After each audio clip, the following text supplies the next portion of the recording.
spoilers ahead. All right. So thank you very much, everyone, for coming here. My name is Dorota. I'm from Poland, and I'm a co-founder at Mandarin Zest. What Mandarin Zest is, you're gonna get to know very soon. Basically, sorry.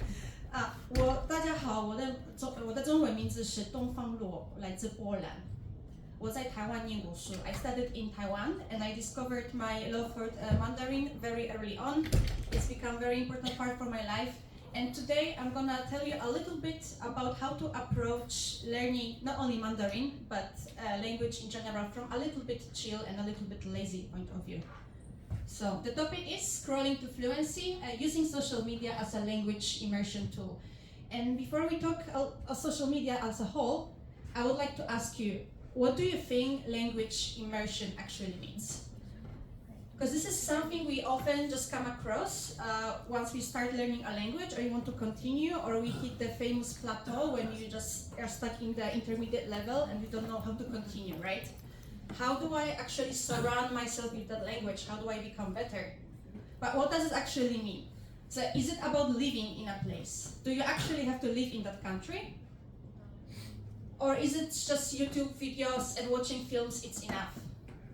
The other thing, do you have to take active part in language conversations in order to say that I'm actually immersed because I have contact with that language every day? Or is it enough you just being an observer? You are at the bus, you are at the bus stop, you're in a restaurant, and like it's enough for you that you hear conversation happening just right next to you. Does it count like as an immersion, or you need something else? Is it about making active choices to use the language every day? Or you should rather focus on making it effortless, like the choice has already been made because it's become part of your everyday life. This is something I want you to think about for like a very short while. And regardless of what language you are learning, either it's Mandarin, Portuguese, Polish, because I know people here that learn Polish and they speak it super well, or German, or Japanese, how would you approach being immersed? Okay, those two pictures, you have a good kid and a bad kid, right? A well-behaving student that does their homework, and you have this kid playing online games and wasting their time. That would be the first thought that you could think of when you look at this stereotypical picture, right?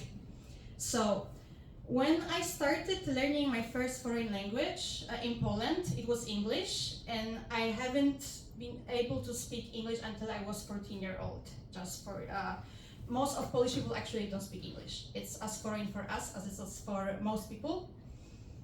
When I started learning English, I was the girl on the right, doing my homework, getting A's, always making sure that like my grammar is correct, always interacting with other kids in the classroom. And I remember very well this one story that my sister told me, that in her class there was this one kid that very lazy. He was just playing online games, and his English was amazing, conversational wise, because he was playing online games in English. So he was playing, I know, Counter-Strike or whatever was popular back then, maybe League of Legends, and for some reason, like you, the best student could not beat him in proper conversation. This like disclaimer here. Of course, in terms of grammar rules and like vocabulary richness, perhaps the girl on the right would be doing better. But in terms of actually communicating, the boy on the left could win because they are not learning the language, they are actually enjoying themselves, and English is only allowing them to do so. Even though perhaps at his 14 he's just mostly learning swear words. But still, it counts. Why?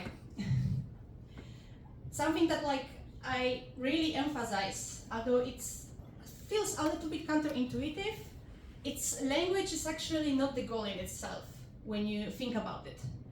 Just how you trying to like fixing your car, it's not the point to fix the car. The point is to be able to drive. The same I think for language. Language is predominantly a tool.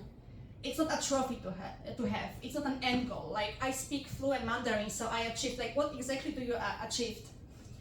Like for me, a very important distinction is it's the point of learning a language is to be able to access people and experiences that you yourself value. And that's what the effort should be all about. So rather than focusing on the achievement itself, think a little bit further on, and what does it give it to you that it makes all the effort worth it? Even if you're just having fun playing an online game, you perhaps may be doing even a better job than getting those A grades, right? So I sometimes feel people spend so much effort into this language immersion, but honestly, like the best immersion you can do may feel effortless. So it's a little bit of a paradox here, right? Like from the one side, you should make this active choice, you should pursue your goal, but for the other, the more you try, the farther from the goal you become. Because in the end, like the language is not a goal, but actually having fun with it and achieving something through it, it's what it really is. Most of the time is the experiences, the connection that you gain along the way. And another important disclaimer, I'm not saying that you should be lazy, abandon all the grammar points, just like not care about like enriching your vocabulary, not doing homework, especially if you are still at university. This is not actually the point. But the point is, like, when you want to surround yourself with something that, you know, becomes part of your life, you cannot struggle with it. You cannot feel that, like, oh my God, I need to do it. I haven't watched these videos in Chinese or in German for 15 minutes a day. I failed. Like, is it actually what you want it to be about, right? So this is something we could call maybe a little bit overreaching, but like passive versus active immersion, right? Like, both are equally important, but like sometimes people might underestimate how much this passive immersion actually means so much in learning a language. Because at the end, it's not just about the language, but predominantly about the experiences that you make along the way as you learn to speak it. So I think, for me at least, if immersion isn't fun, you may probably be doing it a little bit wrong. Where does it lead us? Okay, now a little bit of self-promo, right?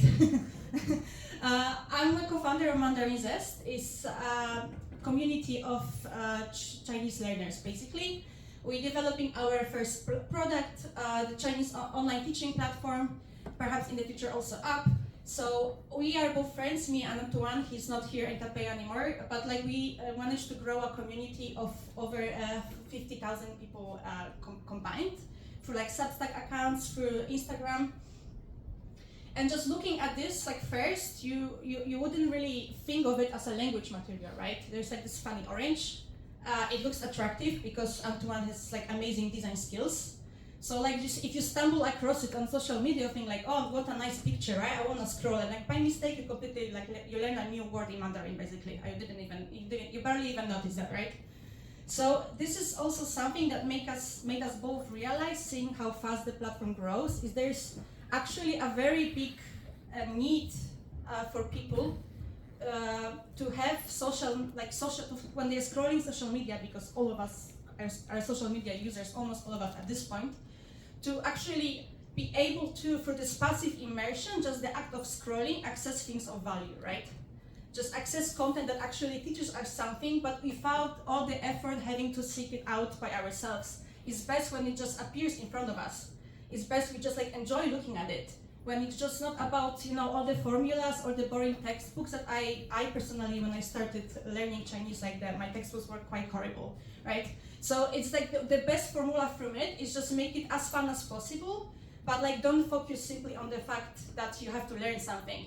Just like do it when you're scrolling literally on the toilet and you just learned a word of Mandarin. That's absolutely perfect, right? So one question I would like to ask you also is this: like, is social media fun for you?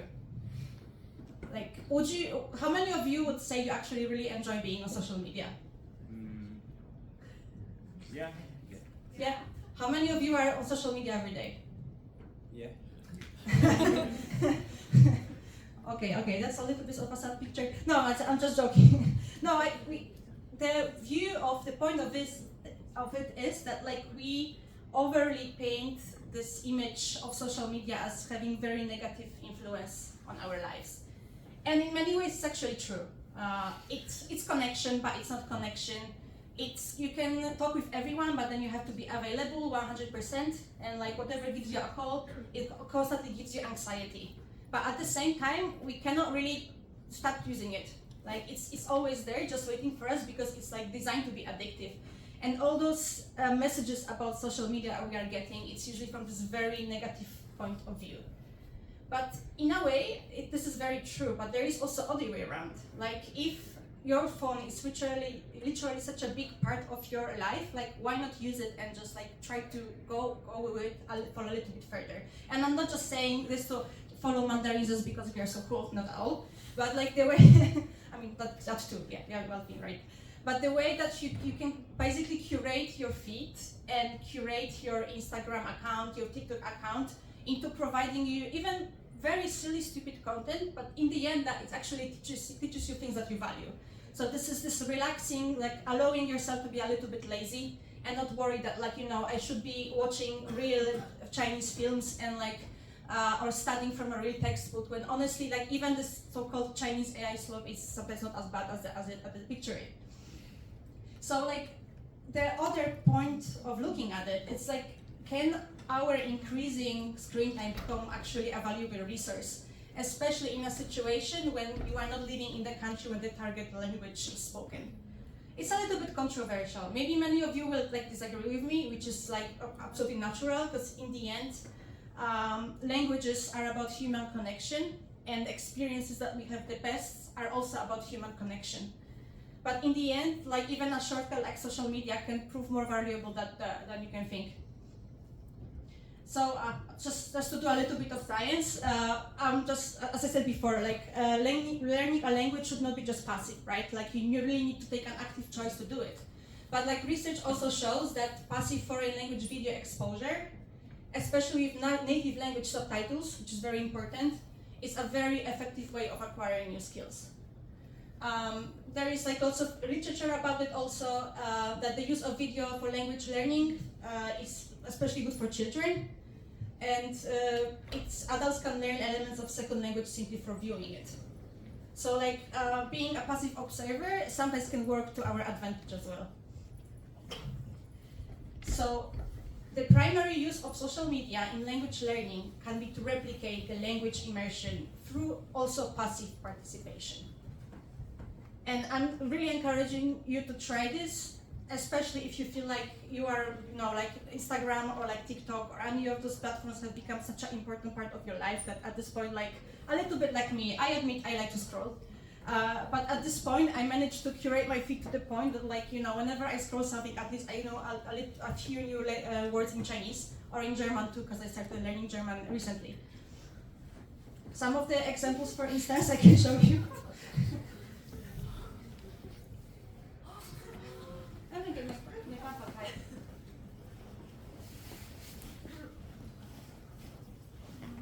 Sorry, guys.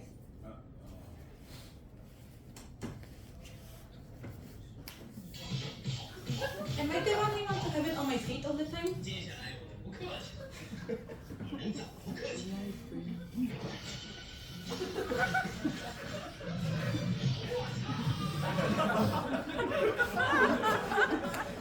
I'm guilty of watching cats beating Chinese people on the internet almost every night. I'm sorry. But it teaches also important truth about life, right? Like the money is not the end goal. Just to remember. Another one, very popular.